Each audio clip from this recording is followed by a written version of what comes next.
And let's go live, even though it is about a minute early. Who cares? And we are live. Good evening, everyone. This is the Sports Nerds. With me on screen, we have Bob the Beer Man making his return after a several-week hiatus. John G. Olson, Kenny Costello, Elliot will be joining us momentarily if he gets his electronics. And we got special guest. And the special guest tonight is John's oldest. Yep. Matthew, or Matty, as we call him. Yep, the great MKO. Yes, it's an honor. There you go.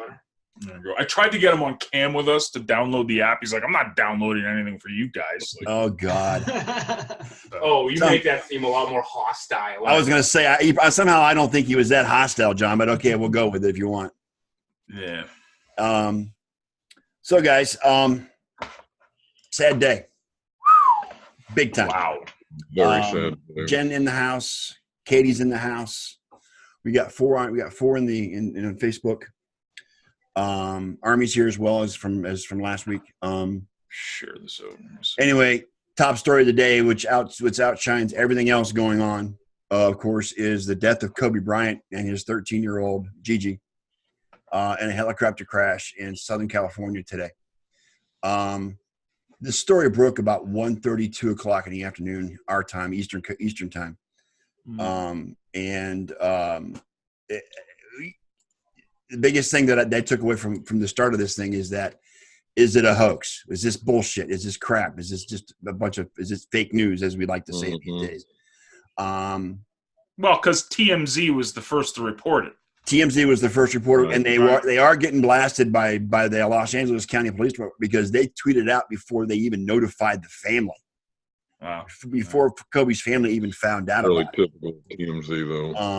And they had the wrong amount of people because when the sheriff's department did their press conference not so long ago, we went from 5 to 9 people on that helicopter. Right. Because I originally read 5. Yeah, we all had originally said 5. Later read 9. But the bigger picture here is that Kobe was top 3 in my book in the NBA all time, at least in my lifetime, because I'm not old enough to remember the Oscar Robinsons and the Bill Russells and all that, and the back in the day, and I didn't even Wilt Chamberlain. I'm not even that old, but I remember growing up and watching Larry Bird play, watching Kareem play, and then moving that era into Jordan, and then Kobe was after Jordan, and Kobe was, the man was, he had so many games where he scored over 50 points. He had an 81-point game at one point in his career, and it was 2006. Yeah. I'm well aware of that. Was it against Toronto? I'm assuming it was against specifically Jalen Rose, who was guarding him like the entire game. But and in his last game, he threw 60 in. So he was today's player's Michael. Yeah, if you want I was saying that to my kids. Put that in perspective, okay? Right. What Michael Jordan was to us, Kobe was to the players of today, of this generation. So, right.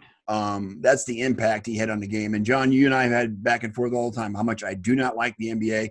I actually liked the NBA during Kobe's era and up until maybe a few years before he retired.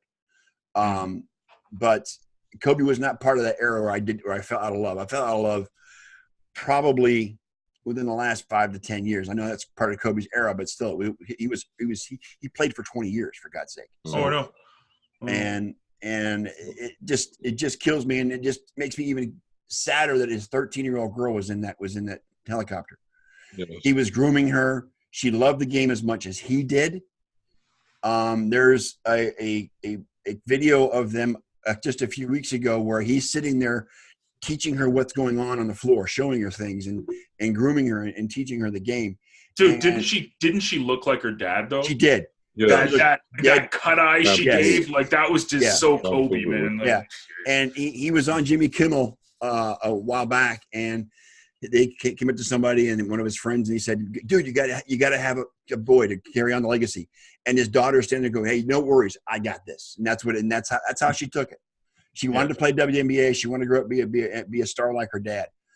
You know what's like. I don't want to take away from Kobe for a second, but talk about Gianna here for a second. Yes, I was telling this to my kid too on the way home when we were on our way home, and we were talking about this and how devastating it was. I was like, you know what, this really kind of messes up.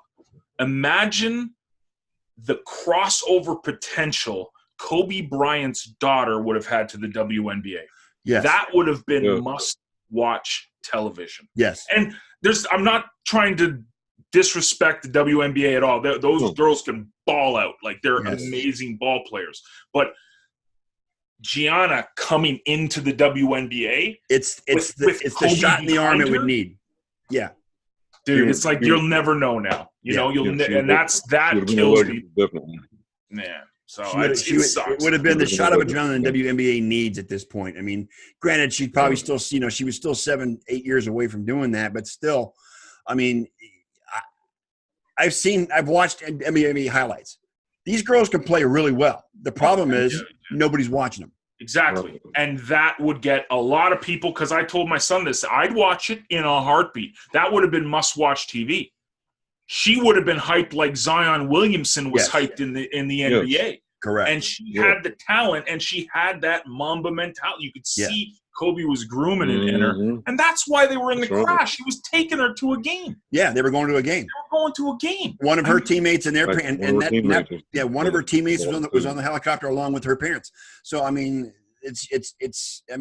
and the Mamba Academy is Kobe's baby. That was his legacy. That was going to be his legacy, was the Mamba Academy.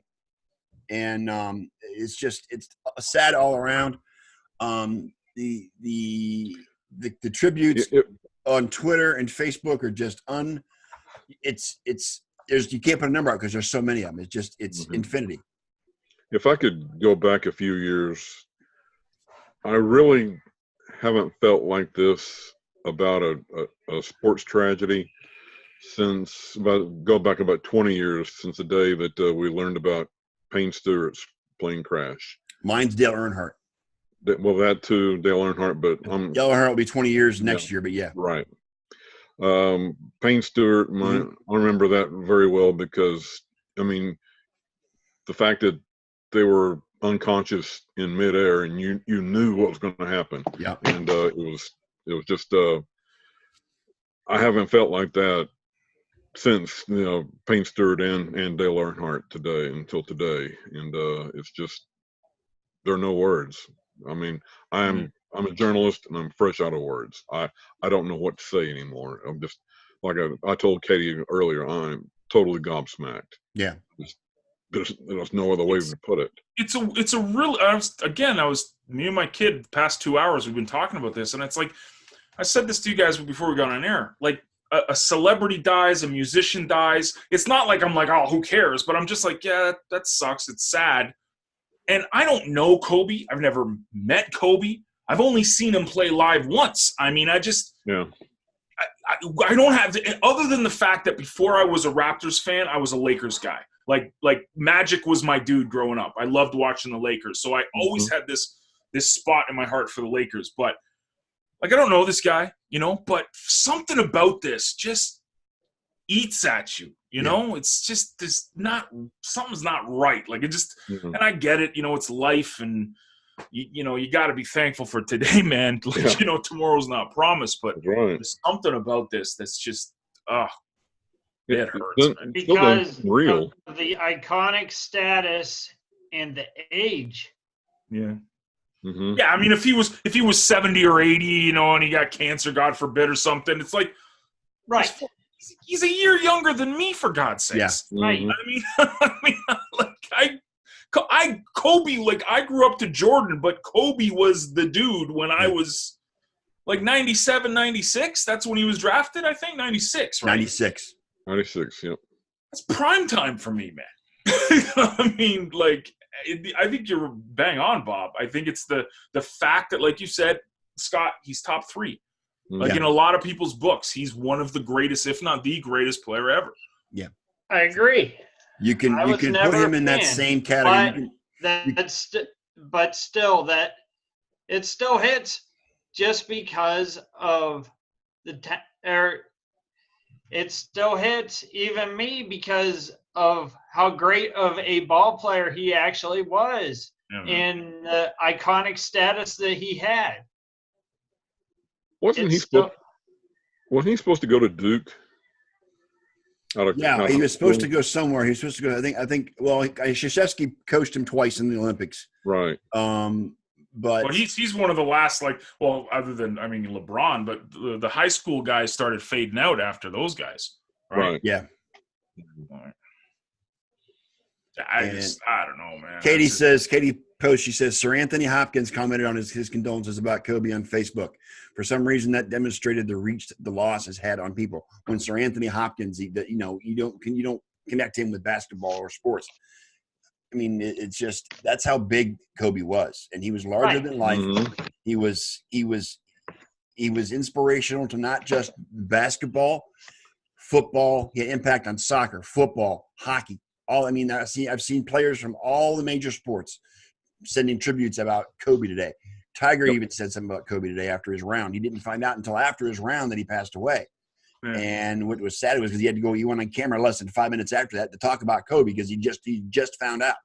Yeah, the Lakers were in the air when they found out. The Lakers were in the air and there was a video of LeBron on the tarmac. LeBron getting hugged by someone and just losing it.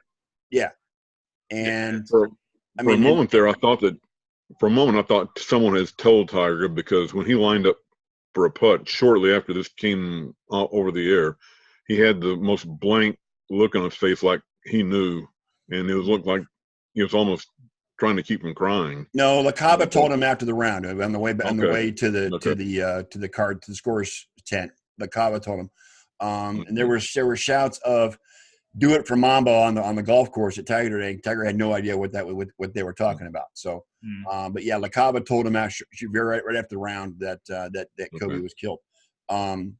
So I mean, this is as impactful to me as the day Dale died, Payne Stewart died. That's how big it is for me, because those days. I mean, I was a huge Payne Stewart fan. In fact, when I was playing golf back in that time, I was wearing a Payne Stewart hat all the time when I was on the golf course. I loved his outfits, and he had the NFL sponsorship for the longest time, and that was just great because he'd wear the colors of the NFL team closest to where he was playing golf. And then just, I mean, and LeBron just broke his record. He broke his scoring record last night. I mean, it's just. Yeah. Well, Kobe was here. And he was talking how impactful Kobe was to him. And it's just God, it hurts. How ironic was that he broke the record in Philadelphia, which is Kobe's hometown. Right. Yeah. In fact, Kobe was humble enough last night that he actually tweeted congratulations to. Well, that was his last. That was his last. Yeah, tweet. That was the last tweet. Congratulating King James. Yeah. That was actually his last tweet. So. Hey, listen, this is, what, I know it's sad and stuff, but I'll try to flip it here and try to look at it this way. 20 years of watching that guy ball was just, I was telling my son, it was like the 81-point game is it goes down legend. There's a commercial with him and Jalen Rose where he's poking fun at Jalen Rose, because Jalen couldn't guard him. But just that shot, man, when he would it was, it was going in every time. It was the most, as a guy, as a fan of the game, and how he always seemed to destroy the Raptors when he played against them. Mm-hmm. It was majestic. It was frustrating as hell because you didn't want it to go in, but as soon as he released that little jumper, it was going in. When he got in the zone, you could tell it on the faces of the defensive players going, "Oh boy, here we go." Yeah. Yes. Well, and every time you watched him play, he had a perfect form when he jump shot. Perfect form, and it would never hit the every rim, single time. Swish. And he would work on it every single day to maintain it. And it was just his work ethic was second to none. And he was just, he was 17 years old when he came into the NBA. 17 years old. Yeah, man. That's crazy. But what a joy to watch, man. Yes, and absolutely. I think because of him, you wouldn't have Paul George. You wouldn't have Kawhi Leonard. You wouldn't have DeMar DeRozan, all those Southern California kids that grew up Kobe. Kobe was their dude, man. Yeah. And without him, I don't think you'd have millions of people that are in love with the game. So, Say something, Elliot. Elliot. There you go. We got you. That works. We got you now. So we were just putting our retrospective on the Cobster, on Kobe. You're an NBA fan. Mr. Bean. Yeah. Bean. Kobe Bean Bryant. What are you gonna remember most? I mean, and John says the 81 points he put up against the Raptors at one time was a sore spot, but he'll remember it. Whatever. That's something you just can't get rid of, like a bad penny. Right. I would have to say it's when he won his first title on his own. After Shaq left. Without Shaq. Yeah.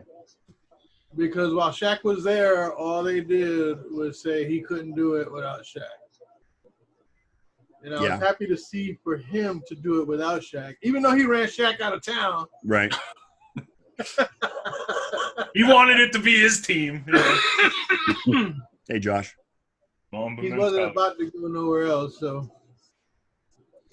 Katie says that Kobe and Paul Pierce were also responsible for reviving the Lakers-Celtics rivalry that had gone quiet after Bird retired. Yes. I hardly agree with that. Absolutely. Totally agree. I think one of my fondest memories, and might not be one to Kobe, but the fact that it was the 2011 NBA Western Conference semifinals or finals when the Mavericks blew out the Lakers, and Kobe had already left the game. I think he was partially hurt, something, and he was still on the bench. And of course, Dirk hit one of his famous fadeaway jumpers, and Kobe applauded him on the bench and said something to him, and Dirk acknowledged it, and he was a class act. I mean, he, no matter what you may have thought of it, and from an opponent's standpoint, he was still a class act, and I'm gonna miss that about him. We need more of that in the NBA, but sports in general.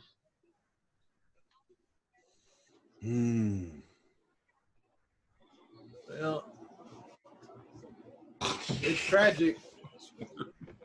Well, I feel for his wife. She just lost a husband and a child. And a daughter, yes. Yeah, and they just had their fourth child back in June. Baby's only 7 months old, so. But with that being said, it's better than the first report that said all the kids were on it. Yes. You know what I'm saying? Well, because not only that, but that would have left mom alone. Yeah. That would have drove her batty. Yeah. Well, and also TMZ also put the story out before the families were notified. Yeah, that TMZ ain't got no respect for nobody. There was also that ABC reporter too. She was tweeting out that all the kids were safe, and Yeah, and there was also there was an ABC reporter that initially posted out that all four of the kids were on the copter, and that wasn't true either. So, like they said, Rick Fox was on the copter. Yeah, they said Rick Fox was on it too. Yeah. That's the problem. It's like people want to be the first with reporting this stuff instead of being right. Well, that's journalism 101. It's be right before if you're not, you can't be first. Be right. Make sure you're right. It's always a race to the bottom. Yes. Yeah, it's rough, man. Like I said, today is really weird because it's when celebrities pass or a musician or something, it's like, okay, it sucks, but I don't know. Oh, Kobe, man, that's like, ugh. I think it also bears mentioning that Kobe was also an Academy Award winner last year. Yes, he was. He won last year he did win last year. You're right. My girl comes in the room earlier and she's like, "Did you hear about Kobe?" I'm like, "What? He died in a copter crash." I'm like, "What? Get the fuck out of here." Yeah. So I'm looking and it's like, everybody's like, according to TMZ, and I'm like, I'm not gonna put any stake on it until it comes from ESPN or WAS. Woj, yeah. Reputable news sources. Yeah, if Woj puts it out there, it's true. So Woj bomb, there's that's the ultimate Woj bomb. Yeah. So. And I told her, I said, "You got to be fucking kidding me! Didn't he just text LeBron last night?" Right. Or tweeted LeBron congratulating him for passing him, and it can't be. It is. I found out about an hour later that was too much wishful thinking. Yeah, not to be lost in this, but another passenger in the helicopter was an Orange Coast College baseball coach, John Altobelli. He was on there along with his wife and daughter as well. The daughter was a teammate of Gigi. They said it was 9 people altogether. 9 altogether, according to Los Angeles County Sheriff. Yes. Initially, it's all said 5, but there was 9. So they determined including the pilot. Right. It includes the pilot. So there were 8 passengers on the helicopter. So and 6 are accounted for. I don't know. I mean, 6 have been identified. Yeah. I just the way the day has gone, something tells me the news is going to get worse. Like, you hope not, but you know, I don't know. I hope not. Well, I mean, it was a bad day when the clock struck 12 because we had the Pro Bowl. I actually did watch. It's always a bad day. I did watch the last 3 quarters. That is just that. I didn't watch. There's no tackling involved. It's just.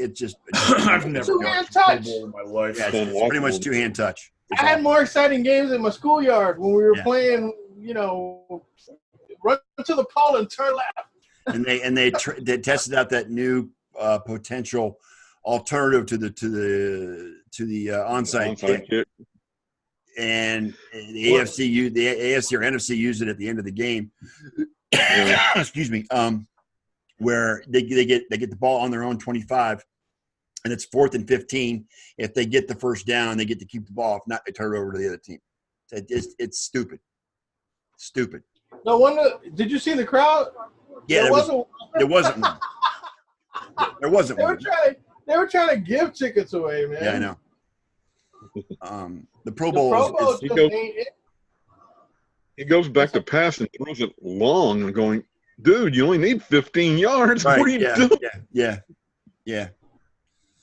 That's why give me a 17th game and eliminate the Pro Bowl. There you go. Yeah. I think it might work a little bit better if you started at the 35 instead of the 25. I mean, that's pretty deep to try and start it. It's more of an incentive to try it if it's that further up. Yeah. Because you're not giving the other team the ball right immediately in field goal range if you do that way too. So exactly. So after all this time, my backdrop has finally changed. I got to get something to put on that wall right there, and that's going on the wall this week. I'm having it mounted on the wall. Doing some rearranging in your bedroom there, Elliot? Yeah. I figured it was time. Crystal wanted me to clean up, so I said, you know what? Fuck it. When I do an intense cleaning, it involves moving shit. So that's what I did. I rearranged my whole fucking room. Plus, she got a new bed, and I took hers. I used to be on a twin. Now I got a queen in my fucking room, so a little less space. I sleep better at night. But yeah, I mean, by the way, I took another thing into consideration with the TV. What's that? When we're on the show next week, you guys can see the shit as it happens instead of me jumping up and down 20 seconds. Okay? That's forward thinking, man. Exactly. Oh, too funny. So a couple other things did happen this week. First and foremost, the retirement of Eli Manning. No one cares. There's people out there asking, of course, the obvious question. The obvious question, the elephant in the room is he a Hall of Famer? Is he a Hall of Famer? And I say yes. I'm actually on the other side of that. I don't think he is. I really don't. The reason I say that is because the only 2 bright spots really in his career were the 2 playoff runs where they won the Super Bowl. And who did they beat? The Patriots both times, of course. And who did they beat? The Patriots. No. Tom Brady. Did they beat? Tom Brady. No. Who else did they beat? Bill Belichick. Exactly. Who is arguably The greatest one of coach the ever. greatest coach minds of all time. We can scratch that Nick Foles Super Bowl because that was fucking garbage. Just for that alone, I think he gets into the Hall of Fame. I don't know if I agree with it. I don't care, to be brutally honest with you. But anybody that beats the Patriots, I tip my hat to. So twice on the last drive of the game. Yeah. Okay. Come on. That's the only thing I would say. But other than that, I don't know. You know what? He didn't do it during the regular season, but when he had the chance to do it, he did it clutch. My kid goes 18-1. I'm never Eli Manning fan, but here's my take on it. He is a quarterback with 2 Super Bowl wins. Yep. He is going to be a Hall of Famer. That doesn't necessarily mean he deserves to go in because, I mean, Warren Moon got in without any Super Bowls either. But yeah, but Warren Moon is Warren Moon. From a statistical standpoint, no, he doesn't deserve it. He was 117 and 117 over his career. Yeah. That's fine. Okay. With 2 Super Bowl wins. But you know what? There's guys that have gone 14-2, 15-1, 18-0, and they've lost those games. Right? Yep. Great teams. My brother pointed out that the Patriots just happened to have beaten the Giants 4 weeks earlier before that Super Bowl. What was the final? 35-3? Something like that. The last game of the season? And then nobody gave the Giants a chance in the Super Bowl. Guess 2 what? spectacular throws. The first one, of course, that's what puts him in the Hall of Fame. The helmet throw, the helmet catch. Yeah, people forget the Eli throw before the Tyree catch. That was amazing. The way he got out of that sack. Yeah, man. Right. You remember how he got – you were like – never in his career up until that point. For the ages. Well, and he was this close to being called in the grass on that play. This close to being called in the grass. Until that point in time, he had never shown that much determination to get away from a sack. Right. Yeah. Okay. I see arguments for both, but I just don't think he has the stats to get in there. That's my biggest point. He doesn't have the stats, but he does have the pedigree. You got people that are in there not for statistical reasons. They're in there because they made a mark. Yeah. That's because you clearly can't put Namath in there on his stats. It's always with the mark he made in the NFL. Oh, right. Oh, it was his fur coats. What are you talking about? It was his celebrity. Celebrity Broadway Joe, man. Come on. My brother pointed out that he made the biggest prediction of all time in the NFL. He was the first 6-figure professional football player, the first player to ever get 6 figures coming out of college. And he ended his career with the Rams, right? Yes. My brother said that all the quarterbacks that won 2 Super Bowls have been in the Hall of Fame or in the Hall of Fame. So, but here's how I see it. Again, Hall of Fame ain't all about just regular season stats because you know what? There's a few guys that had tremendous regular season stats that didn't get into the Hall True. of Fame. Okay, he did it on the biggest stage twice. Yeah, and I don't think the best quarterback, best coach, and best franchise in football over the last 2 decades.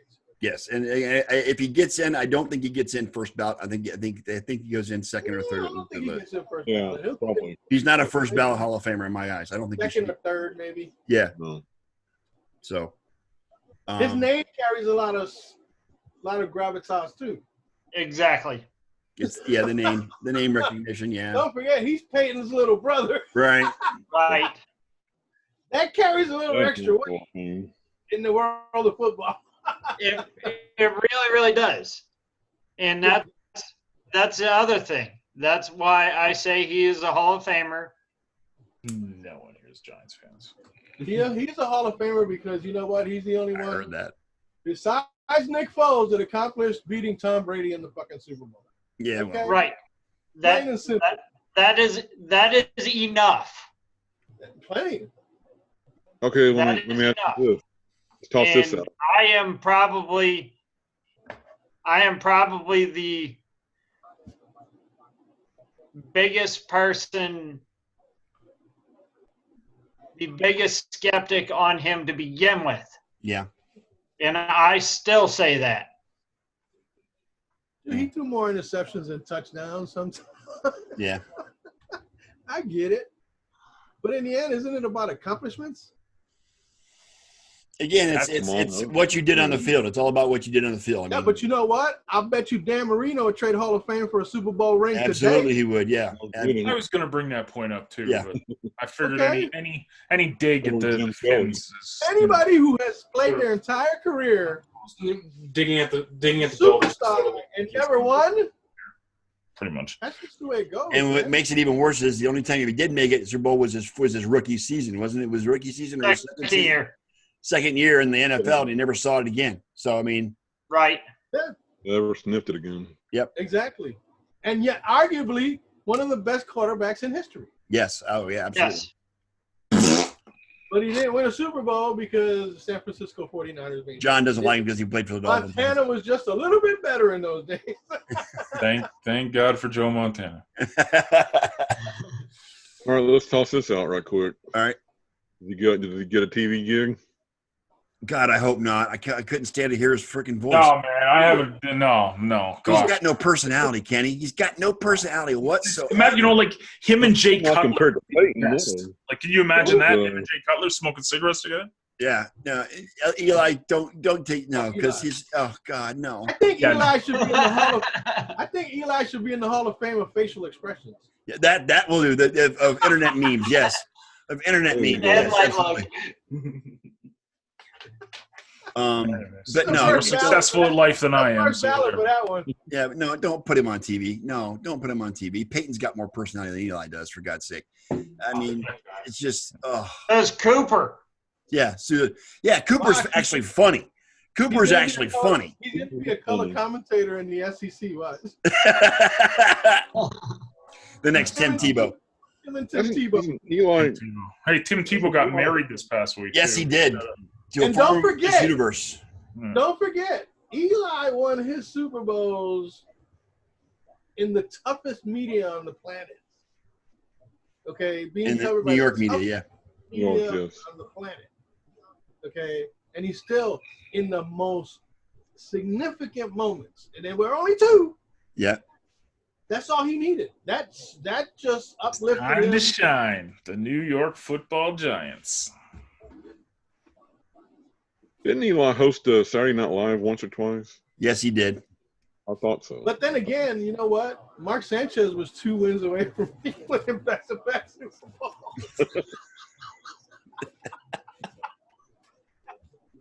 Sanchez.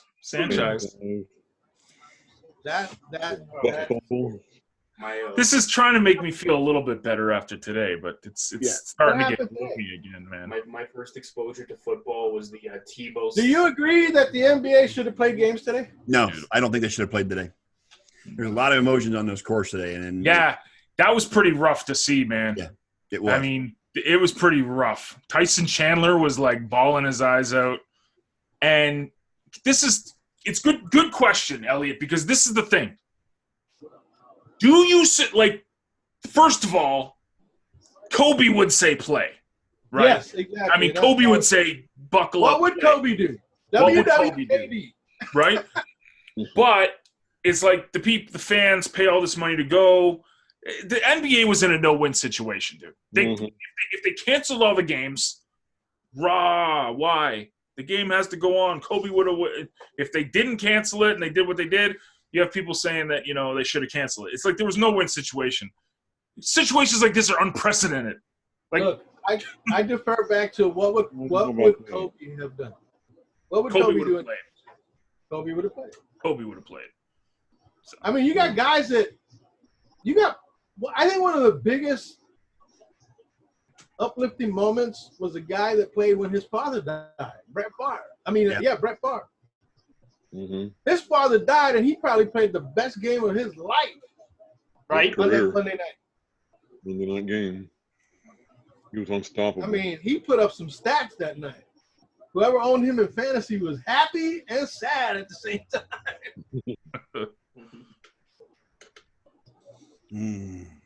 Yeah. I don't know. Rough day, man. I don't think they could have won no matter what they did. Did they cancel baseball when 9/11 happened? Yeah. Did they? Did they cancel a few Yes, they other did. sports when Yeah. 9/11 happened? Yes. Yeah. They canceled. Is Kobe Bryant a pretty iconic American figure?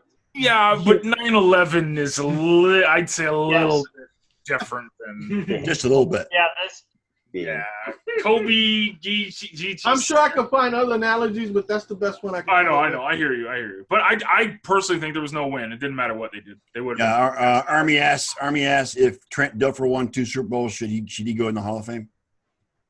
Trent Dilfer didn't win 2 Super Bowls. No, he's saying if Trent Dilfer had won 2 Super Bowls, should he be in the Hall of Fame? No. Well, Trent didn't have a career like Eli did. Trent Dilfer didn't win 2 Super Bowls. It's a hypothetical. He's comparing it to like, well, should Eli because he won 2 Super Bowls. Eli actually won those 2 games. Okay, he was responsible. This right arm right here was responsible. His right arm, by the way. Not your right arm. Not yours, Elliot. Come on. But this type of right arm right here that he has, boom. He did it twice. There just ain't no comparison. Trent Dilfer had a defense that didn't allow people to score but 10 points a game. Yes. Chad, Trent Dilfer didn't win that Super Bowl. The defense of the Ravens won that Super Bowl. Yes. Do you think Nick Foles actually won the Philadelphia Super Bowl? Hell no. Talking about it was all Nick Foles. Come on. He did catch the Philly special, so you can go that route. But, Right. Philly special. Would the Eagles still I've won seen that with, before. Mariota did that the same season during the playoffs. Come on. You want to stand up and talk? the Eagles still have won if Carson Wentz had been the quarterback? Yes, I think they would have. All right, I'm taking a 5-minute break to go get a glass of water. You are now entertained with the musical interludes of Matthew Kenneth Olson. Oh, boy. Who? His son, Matty, as we like to call him. I just want to add, absolutely not. Absolutely no musical interludes are taken. I don't even know you, and I was praying that wasn't going to happen. You know what's scary, guys, is I remember this kid when he was 15 years old. They're actually younger than that, like 10 or 11, I think. He's now 18 and going to university. It just friggin' makes you feel old. That's all I'm saying. It's something. How's that university life going? Stressful. It's supposed to be. Is it the school part of it or the party part of it? Both. Both of them really. And he's got the microphone. He's got the stand-up desk. Look at he's professional. How long have you known your dad? Have you met your dad before? Come on. I don't really know who he is. I don't know why I'm in this house. Hey, you know what? You got to worry if he puts up a self-portrait. That's when you got to start to worry. Yeah, you got to start worrying about his. Yeah, exactly. Okay. Yeah. I'm a hit random person who I don't know. I'm a hit. Why are you a hit? Super popular. You're the most popular. Look at you. Look at the haircut too. I know. Well, John, I was commenting as I remember when this kid was 11, 12 years old. So it's I to see him at remember 18 now. To see him at 18 now is just unbelievable. I remember a lot of things when he was this big. Yeah, I know. Yeah, I'm sure. Lots of messes. Yes. I'm a hardworking man. What can I say? Yeah, well, man, you always remember your parents will always be able to embarrass you no matter what. Okay. I'm just waiting for him to come back and give us some lovely stories about my youth. That will take longer than the time than this show has, to be honest with you. Something else that happened this week. Yes. Bob's favorite wide receiver got arrested. Antonio. Oh man, I cannot wait to research and break down his brain. Isn't he sitting in the same cell with R. Kelly? I don't know, but he was arrested for assault or aggravated battery. Aggravated battery, burglary. He'll get raped in there sooner or later. Who knows? He's already been accused of rape too. Yes, he's been accused a couple times. Yes, so he's just falling deeper and deeper and deeper off that freaking cliff, guys. I mean, it's just. Can you actually be arrested for burglaring your own house? Actually, but it was the moving truck outside or something. I don't know what was going on, but yeah, it was burglary. It's sort of like O.J. Simpson when he broke into that house to steal his own merchandise. Yeah. Actually, that was actually a hotel room in Las Vegas, but yeah. Yeah, he went through the front door. I mean, just 3 years ago, this guy was the best receiver in the NFL. Dude, they were talking Hall of Fame. Yes. Now he's gonna be in the Hall of Shame. Yeah. Yeah. I mean, he's going to have to go through tons and tons of filters before any team brings him on again, because He's not coming back. I mean, he's got emotional issues. He's got behavioral issues. Back. It's just I don't see him playing again. I really don't. I don't. I agree with Bob. I agree. I don't. He will not be back. Mark my words. There will not be a team in that league that will touch him. Washington. Wrong. Dan Snyder. He gave Reuben Foster another chance. I'm thinking like they get. Well, maybe the Raiders might try to get him. I don't think he'll do it now after what he did the Raiders. No, no. He's burned his bridge. The only way he might go to the Raiders is if Tom Brady goes there. That's been the rumor also, because Tom Brady and Mark Davis were seen at the UFC fight together, talking and shooting shit at Conor McGregor fight last weekend. The rumor mill just went crazy over that shit. You're moving into a new city, probably one of the most entertainment-laden cities in the world. And they are now officially the Las Vegas Raiders. You got to find a way to fill those seats right away. Yes. You bring in a Tom Brady and an Antonio Brown, guess what? You're filling some seats right away. Yeah. Yes. Not happening. Tom Brady retires a Patriot, and Antonio Brown never returns to the NFL. He retires a convict. Yeah, there you go. He's got to have an ankle monitor on it. Put a GPS on his ankle. After he made Bond, they put a GPS on his ankle. That poor GPS is going to explode on his ankle. Watch.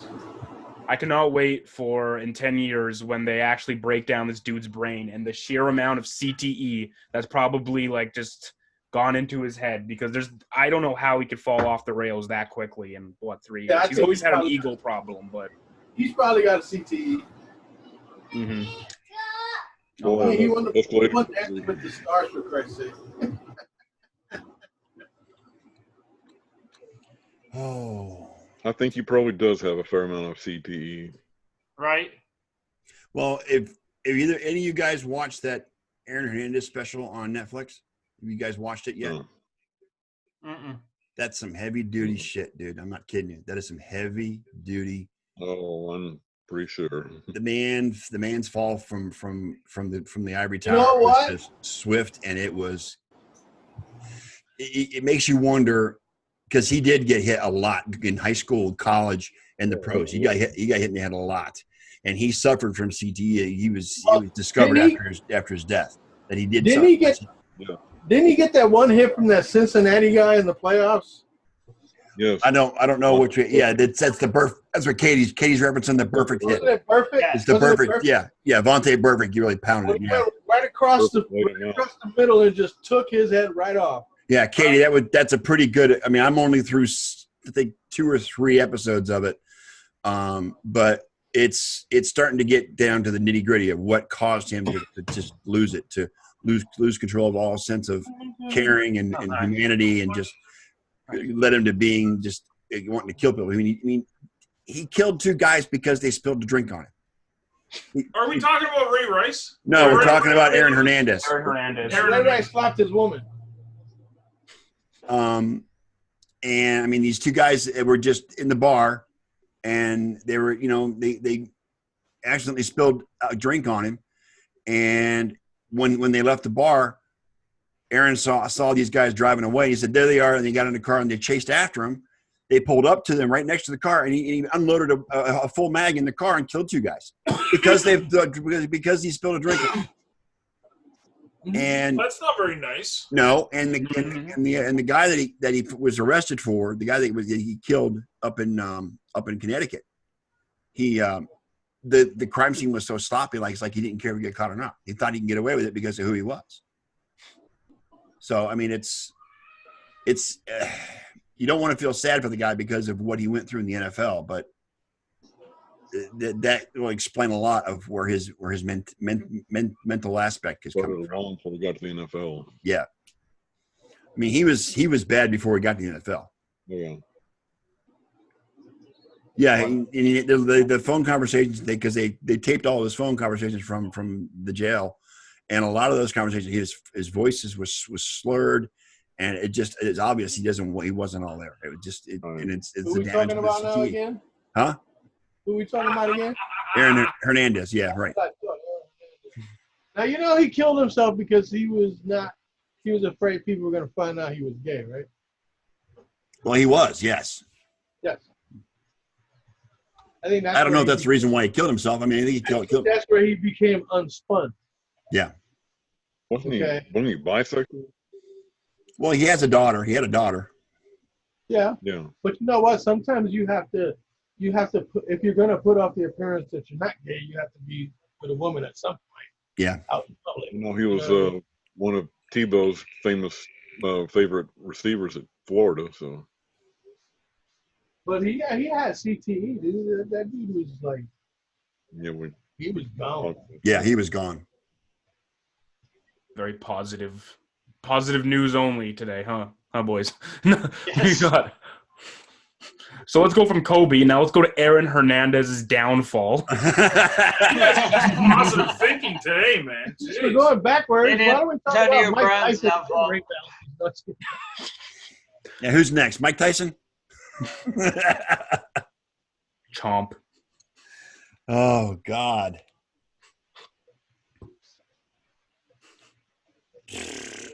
Anybody watch the NHL All-Star Series last night? I did not, but I saw some highlights on it. It looked like it was they were. NH what? It was only 5-1 for goodness sake. I mean 5-4. It wasn't as high scoring as it usually is. Oh. Green Day dropped the F-bomb multiple times. I know that. Well, that's Green Day for you. I don't even know who they are. So that's the that's the pull of that's the gravitational cultural pull of the NHL right now. That's the best they can get. That's my 25-year-old son's favorite band, or at least it was when he was growing up, and I can't stand them. So yeah, they got 2 years ago they got Kid Rock. Oh, that was much better, I'm sure. so the NHL is really good at bringing in really top tier talent. Kind of like the NFL halftime show. Who's even doing the halftime show this year? Jennifer Lopez and Shakira. Shakira. Yeah, Shakira.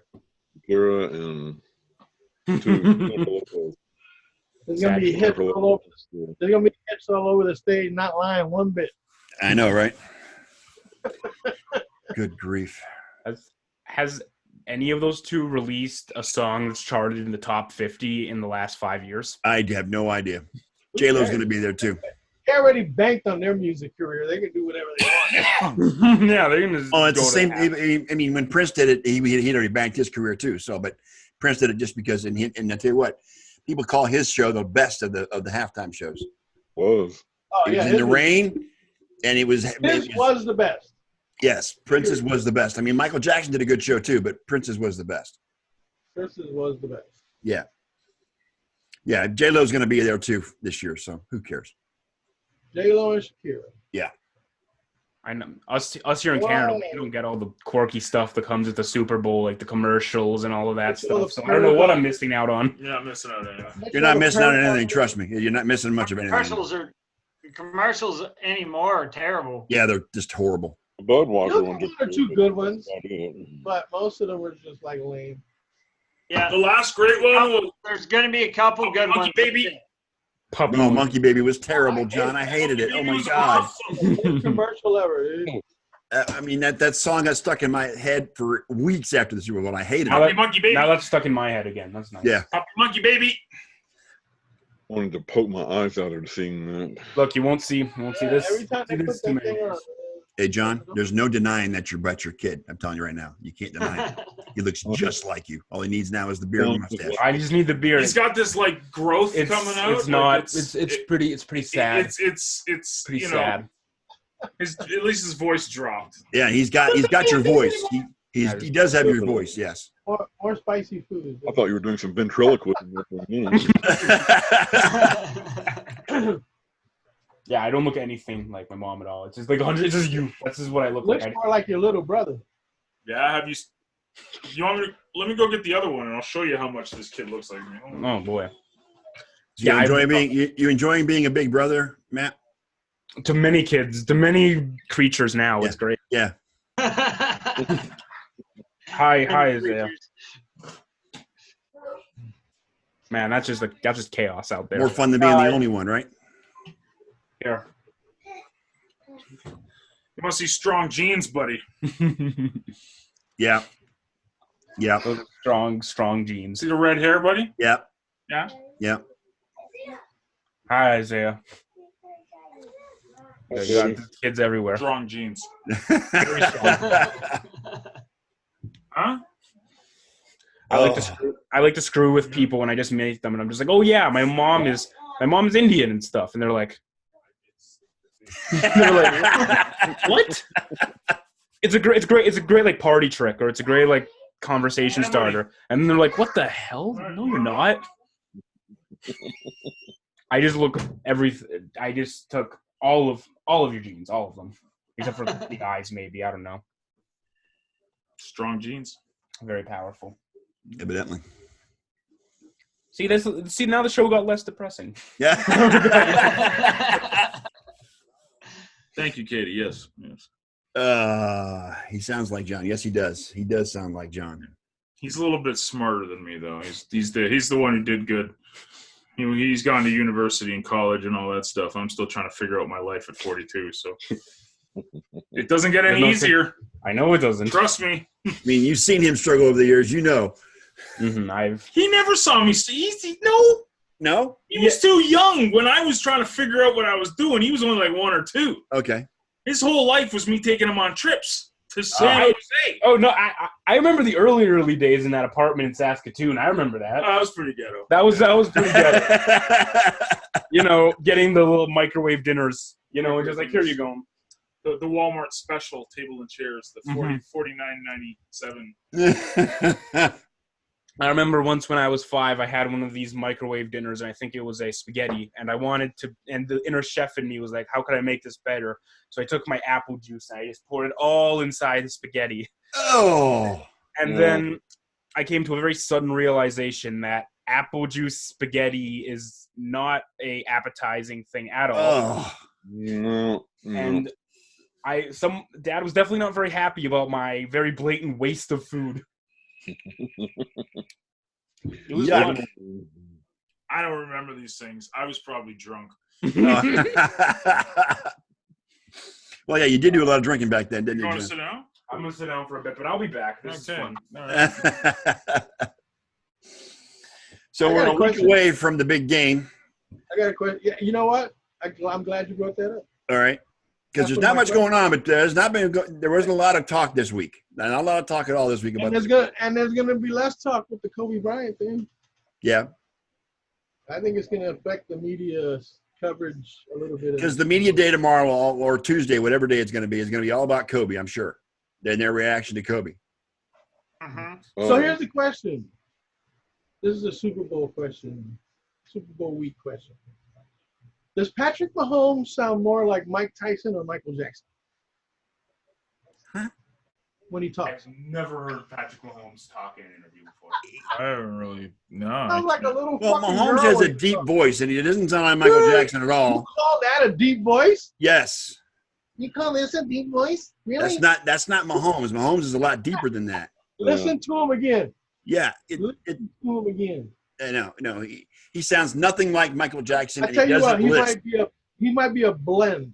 No, he sounds nothing like Michael Jackson. And he doesn't have the Mike Tyson lisp. So no, wrong on both counts. Katie says Kermit the Frog. I'm just happy he's not going to be talking after the Super Bowl. Oh, here we go.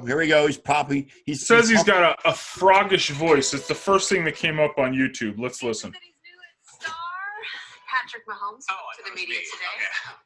Well, that guy's too. That's right. But instead of everyone listening to what he had to say, a lot of people is talking about how he says it. And here on NBC, we are home to The Voice, so we thought it was appropriate today to dig deeper and go where no other news organization has gone before. Oh, it's hard-hitting, it's investigating, it's all that. It's clear, it's complete, it's coverage, it's all that stuff. Yes, because it started with Rhiannon asking several months ago, Is that how he sounds? Yes. It continued with Travis Kelce making fun of him on the Dan Patrick Show, and it culminated with Patrick Mahomes telling a national audience that Andy Reid, yes, does the best impression of Mahomes' unique voice. And so, as good journalists, or at least people get to the good point. journalists, we could not let that slide today as the Chiefs return to work. Good time to discuss it, too, as the Chiefs and Mahomes are flying high. Just pull up an seriously. Pull up an interview with Mahomes. Like that, but then Oh my gosh, that was the worst waste of time ever. There's no deepness whatsoever. None. Viewers of this video, I do not condone making fun of others. It is not right and it sucks. Restless sleep. Is there a little anxiety? You're a franchise quarterback. How's it been different in camp? Yeah, I mean, it's really been awesome. Just being able to get all the reps. Learned a ton last year from Alex. He taught me kind of a. Where is the base? Where is the deepness you were talking about, Scott? Yeah. And there's a picture of Kermit the Frog. Kermit the Frog is probably it's not Michael Jackson or Mike Tyson. It's Kermit. It's Kermit, bro. He's not black. He's green. I get it. Was that his actual voice? That was his actual voice. Yeah, and then Army comes back with how about Ed Ogeron, the coach of LSU, how he sounds. Oh God, it's barely legible when he talks. Sounds like Justin Wilson. Yes. You know who he sounds like? Remember the assistant coach in Waterboy? That was what I was thinking. That's the one that wore the that's who suspenders. He used to talk that freaking gumbo shit. That's what I thought too, Elliot. The same voice. That's what Coach O sounds like. Yep. Coach O sounds like the guy from Waterboy, man. It's pure Cajun. Oh my gosh, he does sound. Oh my God, he actually sounds like Kermit. Wow. Okay, that's it. The 49ers. 49ers. I'm Put sorry, your money but on the 49ers. nobody ever accused Kermit of having a deep voice. Yeah, well. Okay? So, Scott, you might want to get those ears checked, buddy. Yeah, I know. That guy got no bass in his voice whatsoever. Full treble, yo. Full treble. But it doesn't sound like Michael Jackson. Michael Jackson sounds like a girl. I mean, this is no way. He in no way sounds like a girl. I can't get it over my head now. It's so bad. I can't get it. I can't see Kermit now. John, you can see Kermit out of your head now, John. Talks, man. I just see Kermit. One blush. Kermit the Frog here. I can see it now. Hey, somebody's going to Photoshop Kermit's head on top of Mahomes' uniform.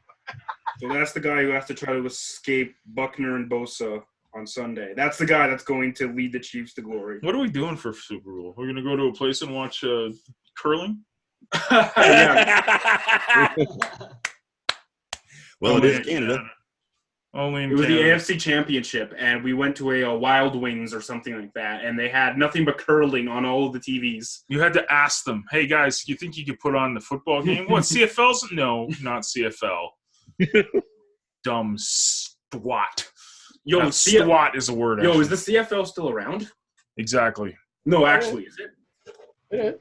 No, really, I don't know. I don't. Oh, it's around. It's the pride and joy of It Saskatchewan. is. Ask Johnny Manziel. It's still around. He got kicked out of the CFL. Man.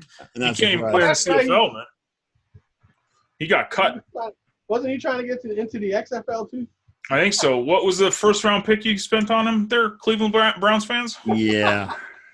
Somewhere right now, Johnny Manziel is sitting at a used car dealership and just going like, man, I really should have just held off the partying just for like 5 or 6 more years. Again, I say this all the time. We've talked about this numerous times. These guys with the agents are doing these guys a disservice because the agents should sit these kids down and go, listen, you little shish kebab.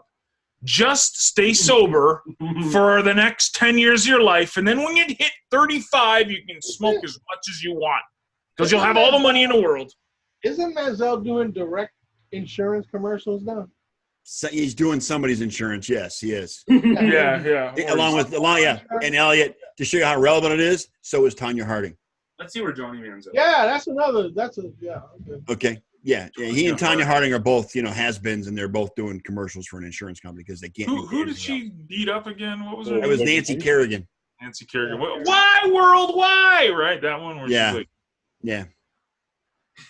The first news article I find on Johnny Manziel is Johnny Manziel not good enough to play in XFL, commissioner says. Not even the XFL. Johnny Not Foot. even But he's good enough for the Cleveland Browns. And that was what, a number 1 pick in the NFL? Yes, actually, it was the first round pick we got from Indianapolis for the Trent Richardson trade. And it was wow. And it was 21st overall. Do you remember all those? So both teams bombed out because Trent Richardson was shit, yo. Yes. Trent Richardson, there's all these things on like why he failed as a running back, right? Like you'd have like this the overhead camera and like this huge gap on the right that the offensive line cleared out for him, and he's going directly into all the traffic. Yes. The funniest thing ever. God bless him. He had no vision whatsoever. None. Cheers to him. Where is he now? His peripherals were fucked, yo. But yet he won the Heisman Trophy. Which how did our with the first round picks do? Pretty good. Who's first round? First year, he was good. No, he wasn't. Heisman does not translate into NFL stardom. No. Okay. How do you go from being good to not as a running back? That is my question. He was on drugs, okay? Who? And you know what? Richardson. What? Yeah. Lamar Jackson, by the way, he got Michael Vick this year. He got Vicked because he played a great regular season when he got to the playoffs. Yeah, well, I just don't really want to be yet for a scrambling quarterback. I got into a thread with I didn't actually speak to her, but it was reaction Twitter. Sarah Spain from ESPN on the honorary captainship that Mike Vick got at the Pro Bowl this year. They made Mike Vick an honorary captain. And I have a lot of opinions on Mike Vick. Isn't he running Peter now? He is actually a commentator on Fox Sports. Yeah, but he's like running programs through the. He's running programs with the Humane Society. Yeah, Humane Society. Okay. But I don't know if I'm concerned about the image the NFL is presenting when they elevate him to. I mean, it's not elevating, but giving him that honor at the Pro Bowl, and won't even give Colin Kaepernick the time of day. And Colin Kaepernick isn't a dog beater. He's not an abuser. He's just getting jaded because of what is a kneeling. You know what I'm saying? But he decided to be opinionated during the Trump era, and that's what got. And again, that's possible, yes. But again, they're giving Mike Vick this elevation in as far as giving him an honorary captainship at the Pro Bowl. Political time. We about to get political up in this. No, it just rubs me the wrong way. I don't think it's okay. First of all right, and don't care about Kaepernick at all anymore. Like, yeah, I don't either. No, I don't either. Don't. Yeah, I don't. Stop. And I think that's trying to compare apples to oranges too. Yes, Michael Vick was a great quarterback, an amazing quarterback, and he paid his debt to society. I don't care what all the let's save the whale people say. He's still paying it. Paid his debt, man. And he's still paying it. And he's still paying it to this day. And he was still an iconic football player when he came back. Yes. Yes. Completely different. Like Colin Kaepernick may have been good. But just like you said, Elliot, he became opinionated at the wrong time in history. Era. In the wrong presidential era, he became opinionated. And that's I don't know. I'm not a Vic hater like a lot of people are. I think, he did some nasty stuff. Really nasty. Have you seen the details of what he did to these dogs? Yeah, but dude, he did it. And it's like if the thing, if you pointing the finger at someone, there's 3 or 4 pointing right back at you. I agree. So you can't I can't critique another man for screwing up because I screw up every single day. You know what? You know where I would hold Michael Vick? I would share your view, Scott, if Michael Vick, after he got done serving his time, went back to doing the same shit. And he was a prick when he did it. Nah, you know how much stuff he's done for anti-cruelty to animals now? Yeah, I know. He took advantage of that second chance. He did. Okay. He played his cards right. He got the second chance, and he, And he But probably he's played still one of the paying. greatest. He made the He's best still of paying the it. debt. He probably played one of the greatest Monday Night Football games of all time when he came back during that season, that first season with Philly. He scored like 60 fantasy points that night. Oh, I know. I had him. blew it That was up, probably man. about the last year that I won championships because I saw him the first game, and I picked him up at halftime of the first game. I said, Michael Vick learned to throw. Look out. Yep. So, yeah, I mean, Vic became the prototype of what Lamar Jackson is. You know what I'm saying? Or anybody that's decided to be a running quarterback. That all started with Michael Vick. Right. You know what I'm saying? Who's going to win the Super Bowl? There you go. There. We got to Elliot's a Niners fan, and I'm leaning towards the Chiefs on this, actually. I'd like to see the Chiefs win just for Andy Reid's health. And the Hunt family. Yeah, I think the 49ers. They're more complete team. I think so. That defense, homie. Does not win Super Bowls. Chiefs Mahomes hasn't seen a defense like that yet. Defense is nasty. Defense wins championships. You said it. Ask Trent Dilfer. Brady wins games, but it does not win Super Bowls. Oh, are we mocking the Bills? Chiefs are pretty. 49ers are more complete, therefore they will win. And the thing is that they got 3 defensive starters back right before the playoffs started. I mean, this was a defense that was allowing less than 10 points a game the first 8 weeks of the season. And then they started getting some injuries. But now they're back full strength. And you see what they did to the Packers twice, by the way. They destroyed them in Week 12. They destroyed them in the championship game. Yeah, after Aaron Rodgers said, "This is our year. We got this. No problem." Yeah, we got this. Well, they had no defense. That was the problem. He followed up well with that relaxed statement he made a few years back. Relax. Whatever. I would like to see the Chiefs get it. I would like to see the Chiefs win because of Andy Reid and because of the Hunt family, because of the iconic nature of this game. It's been 50 years since the Chiefs have been in the Super Bowl. And, you know, Mrs. Hunt has been to every single one of them since the beginning. And it would just be poetic the year after Lamar Hunt passes away that they do it. So it's just my feelings. And I've also met Clark Hunt. He's a pretty cool guy, and I really like him. I kind of hope they do it to us. Sorry, Elliot, but I don't want to see the Niners win 6 Super Bowls. No, I don't either. I'm sorry. I agree. But I figured you would. But we're going to win our 6th Super Bowl before Cleveland wins their first. So well, yeah, that's probably going to happen. That'll probably happen, yes. That's going to happen this year. The Detroit Lions might win their first. Whoa! Let's they got to get there first. Let's say Buffalo might before. They got to finish over 500 first.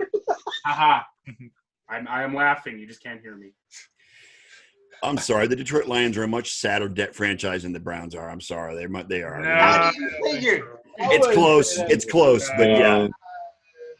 Both franchises Browns have are pretty much as bad as it gets. Both franchises have winless seasons. Yes. Question from the audience. It's amazing that why are all the Rust Belt teams just so tragic? I know. They're all tragic. I know. It's awesome. That's your own kid doing that, John. Yeah. Oh yeah, he trolls me. Listen, the guy who's who likes the Cardinals. Right. This is the Cardinals fan, right? Right. Yeah. Kyler Murray is this big. Well, he was a Cardinals fan before Kyler Murray too. You can't just right. Yeah, he was Carson Palmer fan. Yes. That's how he became a bear. Yeah. His Twitter handle was like, "I'm more tender than what was it? Carson Palmer's Achilles or something like that." His ACL. That was terrible. I want to see the Chiefs win because There's a whole lot of Buffalo Bills connections on that. And on top of that, Andy Reid, I think, is a really, really good coach who always gets the short end of the stick. They're not going to win, though. I think the 49ers are going to win. That's because I want the Chiefs to win, therefore the 49ers will win. Right, exactly. I like that one too, Bob. The teams that we all want to win won't. Right, exactly. Right. In my 35 years of watching football, I'm probably about 6 or 7 in 28 or 28 or 29. I've lost track. I know that I was I called the Tampa Bay win. I called that one. So that was the only one I got right. Yeah. I $20 for that too. I call that one too. John Gruden. We all, yeah, it's John Gruden. I lost in that game. I mean, 5 touchdowns. I lost 14 in a row or 15 in a row when I first started watching football. That's pretty epic. Because I bet on the Broncos every time. I bet on Buffalo every time. I did not want the Bears to win. I picked Miami. Miami was the first one that I picked. Against the Niners, right? Against the Niners. It was Dan Marino's. I was 8. And I did not get one right until I was at my second duty station in the Army from 8 years old. Joe Montana said, This is for Kenny. Kenny. What's up? Mark Kotze has been interviewed for the Astros job. Cheater. Cheaters. Cheaters. Boy, I need the camera. I need the camera. He gets tagged from day one. Mark Kotze he was a 7-year. He spent 17 years in the major leagues, and he's now a quality control guy with the Oakland A's. So, Cheater. I know. Actually, the former Rangers manager Jeff Bannister is interviewing for the Astros also. So wouldn't that be strange? Head down I-45. Yeah. Oh God. Bannister couldn't stand the Astros when he was managing the Rangers, and Hinch was with the Astros. Now he gets the chance to replace Hinch. There's a lot of players on that Dodgers team that's pretty upset with the Astros. Well, they're upset with the Red Sox too because they're accused of doing it too. Did you They lost back-to-back World Series to the Red Sox and the Astros. Said about how Kershaw and the other guys got dogged for not pitching well. What a bunch of a-holes. You know what I'm saying? And all along they were. Dude, the Yankees didn't win a game in that Houston series in Houston. No, you do. Have you guys seen the disparity between the Houston's home games and their away games? Oh my God, it's amazing. And the stats? The stats, yeah. Yeah. The record at home and the stats at home were bounds above what they did on the road. Like around 400. Yeah. And then on the road they were like around 200. Yeah. That's how much of a disparity it was between playing at home and playing on the road. Baseball has been very, very good to me. Look, if the Washington Nationals could win 4 games in Houston, the Yankees could have won 1 in 2017. Yeah. Okay. No. And it's not just the Yankees; they affected a whole lot of shit that year. Yeah. Dude. I still say they should be.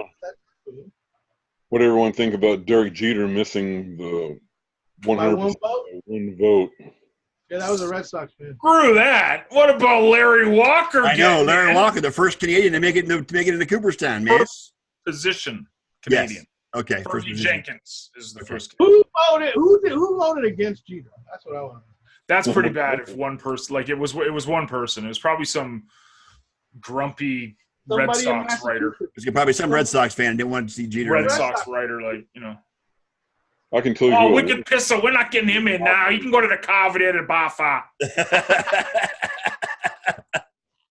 Love you, New England. That's a good boss. I'll tell you one Derek Jeter story. When I was working for the Arlington Morning News, I covered a Rangers-Yankees game once, and I was supposed to interview Derek Jeter after the game, and he sat there for 30 minutes looking at me like, "You're wasting my time." What? And I was just I was totally put out with it. I mean, I was at the point where I'm going, okay, I've had enough. He was a jerk that night. I've tried real hard to kind of game did he have? one off, but Jeter is without a doubt one of the greatest shortstops that ever lived, and there's no two ways about it. Right. But just to be on a one-on-one basis, he was a total putz. You know, it's funny you mentioned that. In my younger years, when I was sexy and awesome and young, I wrote for a music magazine in Toronto, and what I got to do was very similar to what you got to do. I used to get to interview artists that I looked up to, and you have this preconceived kind of what they're going to be like, right? Because you see them on TV, you see them in the music videos, whatever. Right. You meet some of these guys who are your kind of heroes, and they turn out to be pricks, like real big, egotistical a-holes. And thinking back now, it's like they're human. Like at the moment when I'm doing this interview with this guy, I'm maybe early 20s, super early 20s. So I'm a fanboy. I'm just like, and it was one of the biggest musical groups of all time. Like, I don't know if you guys know, if I say the Fugees, I don't know if you guys know who that is. But yeah, there's one of the rappers in that group was named Praz, who had a couple of hit singles by himself, but he was part of this. So I got to interview this guy, and I'm so excited. He turned out to be the biggest dick I've ever. Like, he literally the same kind of expression, Ken. Like didn't he have a hit with Mariah Carey too? You're wasting. They're human. No, they're that's exactly how Jeter and they don't deserve to be. So. Hey, didn't Praz have a hit with Mariah Carey? Ghetto Superstar was Maya, Maya and Old Dirty Bastard. That was the big one. Yeah, but yeah, you know, and you put them on these pedestals, and they're just humans, and they could be having a shitty day. They could be having, you know. And this is the problem when you put these guys on such high. They're just dudes, man. You know, like they probably got into a fight with their wife, and now they got to listen to some zit-faced kid. Well, he wasn't married at the time, but I could tell you what kind of game did he have that night? Oh, because if he didn't have a good game, he took that shit personal all the time, from what I understand. He took it personal when they lost. 3-4, something like that. It was typical Jeter. One of the worst experiences I ever had, and I really can't consider an experience, was Roberto Alomar. Mr. Spit on the umpire? Mr. Spit on the umpire? Dude, spit on somebody. We love him, but he's a dick. Let's be honest. Yes. He was a great shortstop, but yeah, he was really an He was actually second base. Second base, yeah, he was second base. But yeah, I mean, he was Indian too for the longest time, and we liked him on the diamond, not so much off the field. He spent an hour eating dinner, and we never got the chance to interview him, so I can't. He was a New York Met too, but he was not showing up. Oh yeah, he like in Toronto, everybody loves him, and in the Toronto media, he was beloved and he was so nice. But anywhere outside of Toronto, he was a dick. Yeah, spitting on umps and actually spit on the ump in Toronto. What am I talking about? Okay, yeah, Alomar, we love him, but you hate him. No, I don't hate him at all. Alomar, man, that's Whamco, baby. Come on. I mean, that's the highlight of my Jays life, man. That was me running up and down Yonge Street, downtown Toronto, with toilet paper streaming down the. Like, that's my memories of Alomar. So, yeah. Thanks for listening. You got 2 championship rings. Feisty guy. You know that if it wasn't for his brother, we would have won 5 straight World Series. Who, Sandy? Sandy. Yep. He hit that home run off Mariano in the playoffs. Bottom of the 9th, I think it was. Yep.